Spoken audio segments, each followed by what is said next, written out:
واجعل نفسك جنة دون ما أعطيت فإنه ليس من فرائض الله شيء الناس أشد عليه اجتماعا مع تفرغ أهوائهم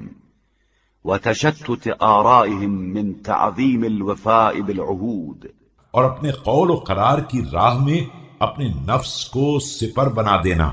کہ اللہ کے فرائض میں ایفائے عہد جیسا کوئی فریضہ نہیں ہے جس پر تمام لوگ خواہشات کے اختلاف اور افکار کے تضاد کے باوجود متحد ہیں. وقد لزم ذلك المشركون فيما بينهم دون المسلمين لما استوبلوا من عواقب الغدر فلا تغدرن بذمتك ولا تخيسن بعهدك ولا تختلن عدوك.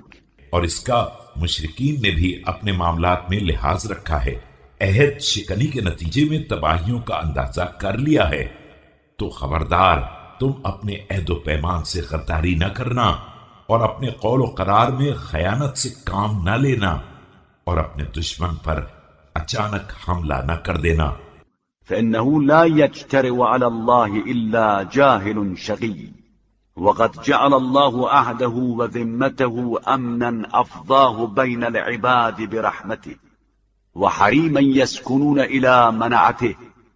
ويستفيضون إلى جواره. اس لیے کہ اللہ کے مقابلے میں جاہل و بدبخت کے علاوہ کوئی جرت نہیں کرتا ہے اور اللہ نے عہد و پیمان کو امن و امان کا وسیلہ قرار دیا ہے جسے اپنی رحمت سے تمام بندوں کے درمیان عام کر دیا ہے اور ایسی پناہ گاہ بنا دیا ہے جس کے دامن حفاظت میں پناہ لینے والے پناہ لیتے ہیں اور اس کے جبار میں منزل کرنے کے لیے تیزی سے قدم آگے بڑھاتے ہیں. فلا ادغال ولا مدالسة ولا خداع فيه ولا تعقد عقدا تجوز فيه العلل ولا تعولن على لحن قول بعد التأكيد والتوثقة. لہذا اس میں کوئی جال سازی، فریب کاری اور مکاری نہ ہونی چاہیے